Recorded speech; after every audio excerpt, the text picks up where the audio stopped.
അവൻ വന്ന് കോംപ്രമൈസ് ചെയ്യാം എന്നുള്ള രീതിയിലാണ് വന്നത്. പക്ഷെ അവിടെ ഞാൻ കോംപ്രമൈസ് ആയില്ല. ഞാൻ പറഞ്ഞു ഇത് ചായക്കടയിലോ വീട്ടിലോ ഇരുന്ന് തീർക്കാനുള്ള പ്രശ്നമല്ല, ഇത് പത്രത്തിൽ തന്നെ തീരണം.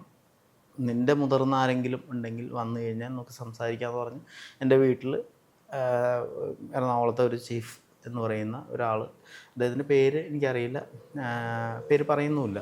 അപ്പോൾ അങ്ങനൊരു പ്രവർത്തകൻ വന്നിട്ട് അവരുടെ ഭാഗത്തുള്ള കാര്യങ്ങൾ പറഞ്ഞ് അവർക്ക് ഇങ്ങനെ വാർത്ത മാത്രമായിരുന്നു ഹെഡ് ഓഫീസിൽ നിന്നുള്ളൊരു ഓർഡർ, അത് മലപ്പുറം റിപ്പോർട്ടർ തെറ്റിച്ചു അല്ലെങ്കിൽ അയാൾക്ക് തെറ്റിപ്പോയി എന്ന് വളരെ സിമ്പിളായിട്ട് 2 ലൈനിൽ തീർന്നു. ഞാൻ ചോദിച്ചു, ഇത് പറഞ്ഞപ്പോൾ 2 ലൈനിൽ തീർന്നു, പക്ഷേ അത് എൻ്റെ ലൈഫിനെ എത്രത്തോളം ബാധിക്കുന്നു എന്നുള്ളത് ഇപ്പോൾ OTT-യിലൊക്കെ അറിയാമല്ലോ. എന്തെങ്കിലും ഒരു ആരോപണം മതി, പടം പോലും എടുക്കില്ല. അപ്പോൾ അങ്ങനെ പല വിഷയങ്ങളും എനിക്ക് പല അഡ്വാൻസുകൾ ബ്ലോക്കായി.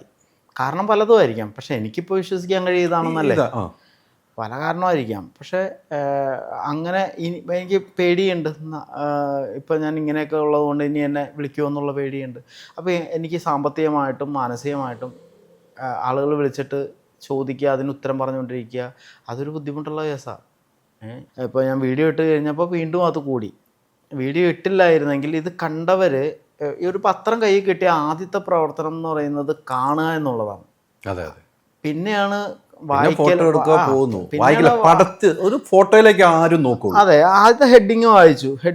അത് അറസ്റ്റ് എന്ന് പറഞ്ഞാണ് എനിക്ക് ആദ്യം കേൾക്കുന്നത്. പക്ഷെ അതിൽ എഴുതിയിരിക്കുന്നത് സസ്പെൻഷൻ എന്നാണ്. അതെ, നടൻ മണികണ്ഠൻ സസ്പെൻഷനിൽ എന്ന് പറഞ്ഞിട്ടാണ് ഹെഡിങ്. പക്ഷെ എന്നോട് വന്നിട്ടുള്ള വോയിസ് മെസ്സേജുകൾ മണികണ്ഠനെ അറസ്റ്റ് ചെയ്തെന്ന് പറഞ്ഞ് മനോരമയിൽ വന്നിട്ടുണ്ടല്ലോ എന്ന്. അപ്പോൾ അവർ അതിന് കൃത്യമായി കാണുന്നില്ല. ഒരു കാഴ്ചയിൽ അവർ തീരുമാനിക്കുകയാണ്. അങ്ങനത്തെ തീരുമാനങ്ങൾ എനിക്ക് ദോഷമല്ലേ ചെയ്യണേ.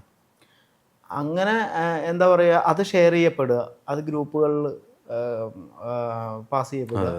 ഇത് ചീഫ് വന്നിട്ട് ഇതാണ് പറഞ്ഞത്. ഞാൻ കുറേ കാര്യങ്ങൾ പറഞ്ഞു. അല്ല, മണികണ്ഠൻ അങ്ങോട്ട് വെച്ച ഡിമാൻഡ് എന്തായിരുന്നു? ഡിമാൻഡ് വെച്ചാൽ നമ്മുടെ ഒരു ആവശ്യമാണ്, ഡിമാൻഡ് അല്ല. എൻ്റെ ആവശ്യം ഇത്രേ ഉണ്ടായിരുന്നുള്ളൂ. എൻ്റെ ഫോട്ടോ ഒരു വാർത്ത കറക്റ്റാണ്, നടന്ന സംഭവം, അതിൽ തെറ്റായി ഫോട്ടോ വന്നു. അപ്പോൾ എൻ്റെ ഫോട്ടോ വെച്ചിട്ട് ഈ ഫോട്ടോ മറ്റൊരു വാർത്തയിൽ ഉപയോഗിച്ചതിൽ, തെറ്റായി ഉപയോഗിച്ചതിൽ മനോരമ മണികണ്ഠൻ എന്ന് പറയുന്ന നടനോട് ക്ഷമ ചോദിക്കുന്നു. ഇതുകൊണ്ടുണ്ടായിട്ടുള്ള മാനസികവും സാമ്പത്തികവുമായിട്ടുള്ള നഷ്ടങ്ങൾക്ക് ഖേദം പ്രകടിപ്പിക്കുന്നു എന്ന് മാത്രം, എനിക്കൊന്നും നിങ്ങൾ തരണ്ട എന്ന് മാത്രം മതി. ഞാൻ പറഞ്ഞു. അത് കഴിഞ്ഞ് അവർ പോകാൻ നിർത്തി ഞാൻ ഓടിച്ചെന്ന് പറഞ്ഞു, എനിക്ക് സാമ്പത്തികമായിട്ട് നഷ്ടം വന്നിട്ടുണ്ട്, ഇത് നിങ്ങളുടെ സാർമാരോട് പറയുകയാണെങ്കിൽ എന്തെങ്കിലും തന്നാൽ ഞാൻ വേണ്ടെന്ന് പറയില്ല, കാരണം അത്രയും ബുദ്ധിമുട്ടുണ്ട്. സത്യം, ഞാൻ ഉള്ള കാര്യം പറഞ്ഞു. അപ്പോൾ അത് കഴിഞ്ഞ് ഞാൻ പറഞ്ഞു, എൻ്റെ പ്രധാന ലക്ഷ്യം പൈസയല്ല, എനിക്ക് വേണ്ടിയുമല്ല, എനിക്ക് വേണ്ടി മാത്രമല്ല, എനിക്ക് വേണ്ടിയെന്ന് വെച്ചാൽ എൻ്റെ വീഡിയോയിൽ തന്നെ എനിക്ക് വേണ്ടിയുള്ള കാര്യം ഞാൻ ചെയ്തു. തീർച്ചയായിട്ടും എനിക്ക് തോന്നണം അത് പത്രം വായിച്ചതിനേക്കാൾ കൂടുതൽ ആളുകൾ അത് ഷെയർ ചെയ്ത് പോയിട്ടുണ്ട്. അപ്പോൾ ഇത് സമൂഹത്തിൽ ഇനി സംഭവിക്കാതെ, ഇനി ആർക്കും സംഭവിക്കാതിരിക്കാൻ വേണ്ടിയും കൂടിയാണ്. അപ്പോൾ അത് രണ്ടാമത് പറഞ്ഞ കാര്യം ഞാൻ സൂചിപ്പിച്ചു പറഞ്ഞു എന്ന് മാത്രമേ ഉള്ളൂ. എൻ്റെ ഏറ്റവും അത്യാവശ്യമായ കാര്യം ഫോട്ടോ, മണികണ്ഠന്റെ ഫോട്ടോ മാറ്റി മറ്റേ അന്നത്തെ പ്രതിയുടെ ഫോട്ടോ വെച്ചു. അല്ല, അത് അയാളുടെ ഫോട്ടോ വെക്കണമെന്ന് ഞാൻ പറഞ്ഞിട്ടില്ല. എൻ്റെ ഫോട്ടോ വെച്ചിട്ട് ഈ മണികണ്ഠൻ ആചാര്യ എന്ന് പറയുന്ന നടന്റെ ഫോട്ടോ തെറ്റായ ഒരു വാർത്തയിൽ ഉപയോഗിച്ചതിൽ മനോരമ ക്ഷമ ചോദിക്കുന്നു.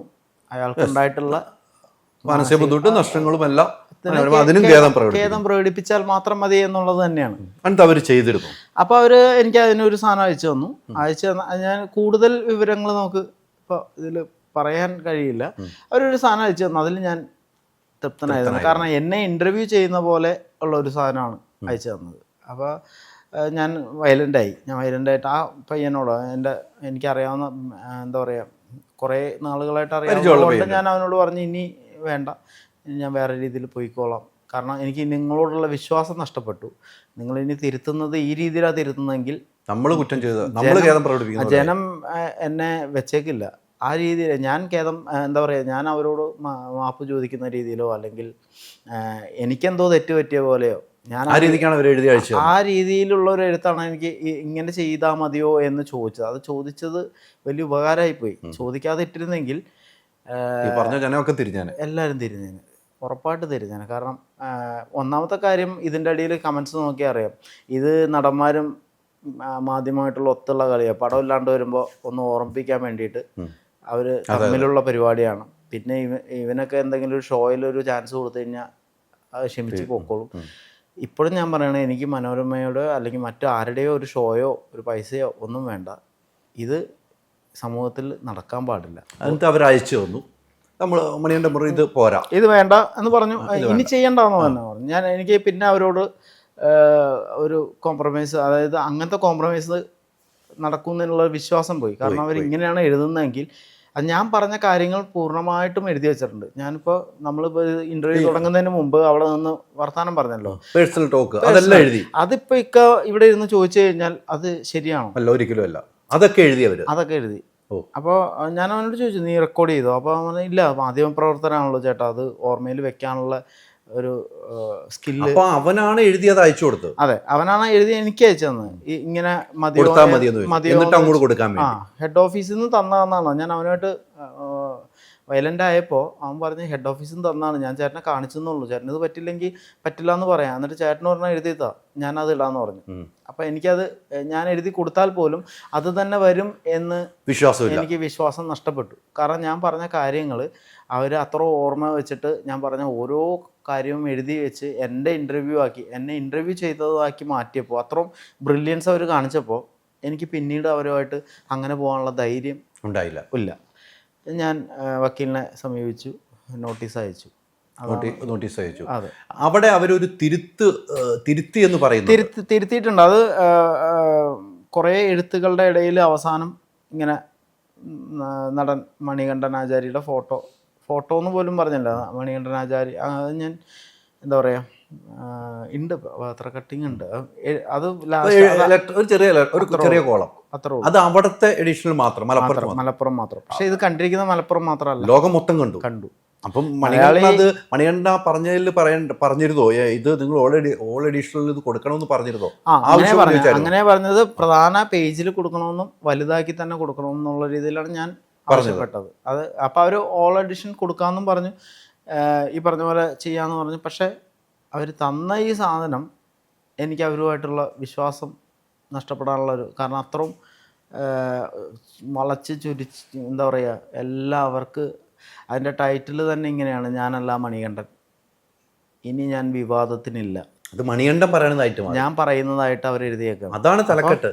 അതാണ് തലക്കെട്ടായിട്ട് അവർ എഴുതി തന്നത്. ഞാനല്ല മണികണ്ഠൻ, വിവാദത്തിനില്ല. മണികണ്ഠൻ അവർക്ക് അഭിമുഖം കൊടുത്ത പോലെ. അതെ, ആ രീതിയിൽ അവർ തന്നപ്പോൾ എനിക്ക് പിന്നീട് എനിക്ക് അവരോടുള്ള ഇതിപ്പോൾ അവരുടെ മേൽ എന്താ പറയുക, ആ സ്ഥാപനത്തിൻ്റെ ഹെഡ് ഓഫീസിലൊക്കെ അറിയുമോ എന്നൊന്നും എനിക്കറിയില്ല.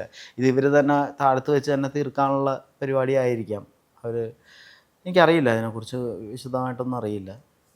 എന്തായാലും ഇത് ഈ രീതിയിൽ തിരുത്താതെ എന്തായാലും പിന്നോട്ട് പോകില്ല. അൾട്രാ മോഡേൺ കിച്ചൺ ഡിവൈസസ്, ഒരു കിച്ചണിൽ വേണ്ട എല്ലാ ലേറ്റസ്റ്റ് ബ്രാൻഡുകളും ഇവിടെയുണ്ട്. ലോകോത്തര ബ്രാൻഡുകൾ, original products, wide range. MyG future.